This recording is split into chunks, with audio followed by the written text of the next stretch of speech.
कार्यक्रम के पुण्यार्जक हैं माता जी एवं पिताजी श्रीमती कमला जैन, श्रीमान रूपचंद जी जैन, श्री दिनेश जैन, श्रीमती रेखा जैन, दिवेश जैन, दिशा जैन एवं समस्त गंगवाल परिवार, प्रवासी मुंबई, निवासी ब्यावर।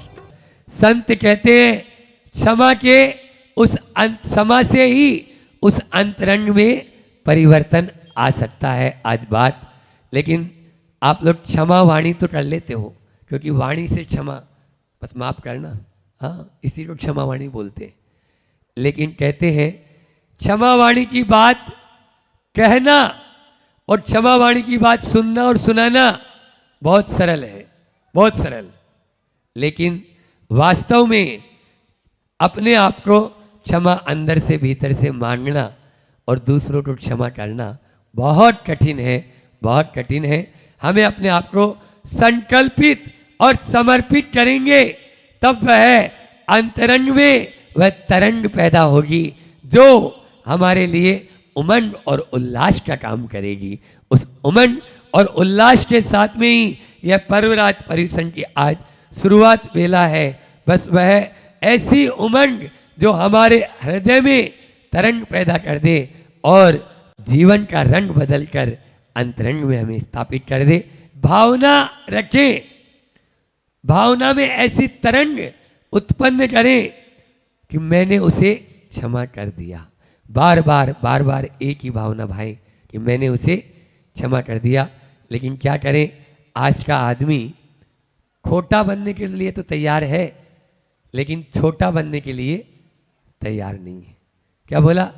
एक ईगो, एक शब्द है, वो ईगो ऐसा बीच में आ जाता है कि छोटा सा बच्चा भी है वो महाराज जी तक आता है, और महाराज जी के सामने उसके पिताजी बोले या माँ बोले बेटा महाराज जी से क्षमा मांगो, तो नहीं मांगेगा, वो रोने के लिए तैयार हो जाएगा। लेकिन क्योंकि उत्पन्न तो आपके भीतर से ही हुआ ना, हाँ, ये तो बात सोचो। तो इसलिए आज हर व्यक्ति के लिए वह ईगो उसकी नाक की अणी के ऊपर ही बैठा रहता है, जिसकी बात कल अपन उसको गो करेंगे, है ना, कल मार दो धर्म है ना, तो उसके ऊपर। लेकिन आज जो बात है वो क्षमा की बात है, और क्षमा पर मैं यही कहूँगा कि क्रोध मनुष्य को दुर्बल बना देता है और क्षमा मनुष्य को बलवान बना देती है। पत्थर में लहर पैदा होती है क्या? नहीं होती। और पानी में लहर पैदा होती है, पानी में लहर पैदा होती है, बर्फ या पत्थर में नहीं होती। अपनी चेतना को इतनी सघन बना लो कि सामने वाला आपको कुछ भी बोले आपको कुछ फर्क ही नहीं पड़े। बस क्षमा का मतलब ही है सहिष्णुता, क्षमा का मतलब ही है आपके लिए सामर्थ्य, क्षमा का मतलब ही है क्षमता, क्षमा का मतलब ही है समता। ये है क्षमा के अर्थ। धर्म जो है वो ओढ़ने की चीज नहीं, धर्म धारण करने की चीज भी नहीं। धर्म तो अपने जीवन को बदलने का आधार है।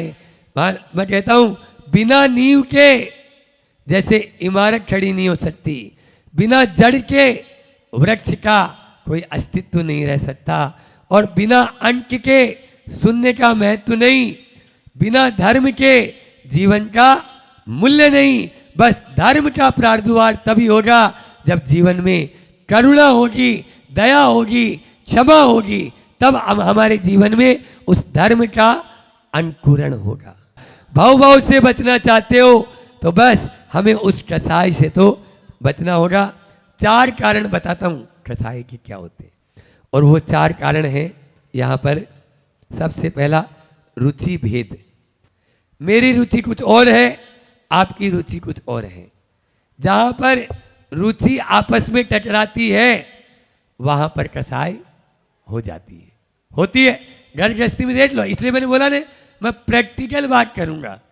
आप प्रैक्टिकल, आज भले ही अपन गुस्सा मुझे भी आता है, लेकिन गुस्से को कम तो कर सकते हो। समझ में आ रहा है? गिरना निश्चित है, अवसरपणी काल है, और वो भी हुंडा है, हुंडा अवसरपणी काल। इसमें तो डाउनफॉल ही होगा, डाउनफॉल ही होगा। लेकिन गिरने की स्पीड तो कम करो। अभी जिस स्पीड में गिर रहे हैं आदमी, उसमें तो हाथ नहीं सूझ रहा, समझ में आ रहा है? तो गिरने की स्पीड कम करो।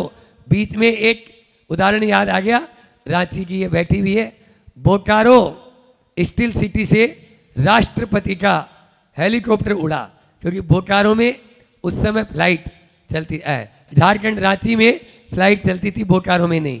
बोकारो में हवाई जहाज से आए और वहां से काय से जाना था, हेलीकॉप्टर से राष्ट्रपति को। हेलीकॉप्टर उड़ा, पसीना पसीना हो गया पायलट। बोले अब हेलीकॉप्टर तो नीचे गिरेगा। बोले तो घबरा मत, राष्ट्रपति जी ने बोला तो घबरा मत, घबराएगा तो और ज़्यादा गड़बड़ होएगी। इसकी गिरने की स्पीड कम हो सकती है। हाँ वो तो कम हो सकती है, बस स्पीड बंद कर दे इसकी। जो नीचे जा रहा है इसकी स्पीड कम कर। और स्पीड कम किया, पैराशूट आदि पहन लिए, पहले से तैनात हो गए सब लोग, और धीरे से बोकारो के पहले एक गांव के अंदर वह हेलीकॉप्टर उतर गया। बोलो ये होता है। तो हमारा कहना है स्पीड को कम करो। बस मैं भी गुस्सा अभी पूर्ण रूप से नहीं, तो हालांकि उत्तम क्षमा मुनि महाराज ही धारण करते हैं, उत्तम मार्दव, उत्तम आर्जम, ये सब मुनि महाराज जी के उत्तम विशेषण क्यों लगा? उत्तम विशेषण इसलिए लगा जो 18,000 शीलों का पारण करते हैं या जो आचार्य परमेष्ठी होते हैं वे ही इस क्षमा को। फिर भी संजुलन अभी शुभ उपयोग में कुछ कुछ बैठी हुई है, वो संजुलन रूप क्रोध होना चाहिए।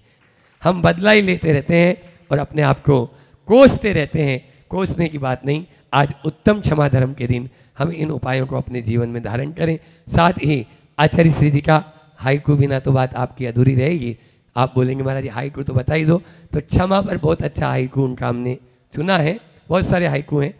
बचो बचाओ, बचो बचाओ पाप से, पापी से ना, पाप से पापी से न, पुण्य कमाओ, पुण्य कमाओ, पुण्य कमाओ। यदि पुण्य कमाना चाहते हो तो आप पाप से बचो और पाप से बचाओ।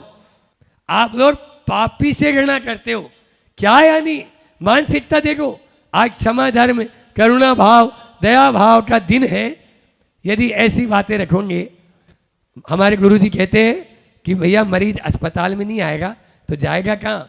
वो आपने यहाँ आएगा, आपसे जुड़ेगा, तो न जाने वो क्या क्या कर सकता है। और करते आए दिन ऐसे हमारे पास में आते हैं जो छोड़ते रहते हैं, करते रहते हैं। इसी प्रकार से यदि मान लीजिए आपने तो क्षमा कर दिया, यदि सामने वाला क्षमा न करे तो एक प्रश्न आया, सामने वाला क्षमा न करें तो क्या करें? इसके लिए भी एक भावना और दे देता हूं कि आप उसकी फोटो अपने पास में रखें। महाराज फोटो, उसका तो नाम नहीं लेऊंगा, तो फिर लड़ते रहो, झगड़ते रहो।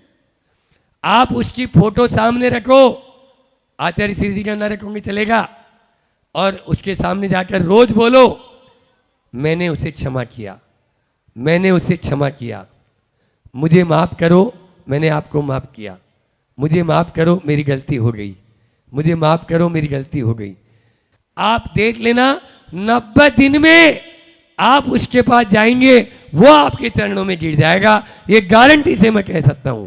केवल 90 दिन, 3 महीना करके देख लेना, ये प्रैक्टिकल करो ना, वो आपको क्षमा कर देगा। इस प्रकार से अपन, क्योंकि यद भाव्यते तद भवति समय भी आप लोगों का हो रहा है, तो मैंने हाइकू आपको बता दिया। और उसी के माध्यम से एक ही बात है कि खम्मामि सव्य जीवाणाम सव्य जीवा खमंतु में, बस मित्ति में सर्वभूतेषु वेरम वेरम मध्यम ने केणवी, किसी के प्रति मेरा वेर विरोध न रहे।